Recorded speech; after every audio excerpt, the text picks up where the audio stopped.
যেই দেশে হাজারো শহীদের বিনিময়ে আমরা বাংলা ভাষা পেয়েছি, সেই দেশে আজ ইংরেজি না জানলে চাকরি দেওয়া হয় না।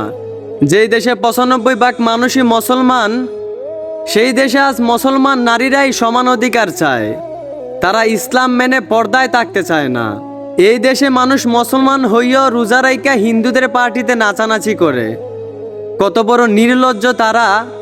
আবার কয় ধর্ম যার যার, উৎসব সবার, এইসব নাকি এখন চলে।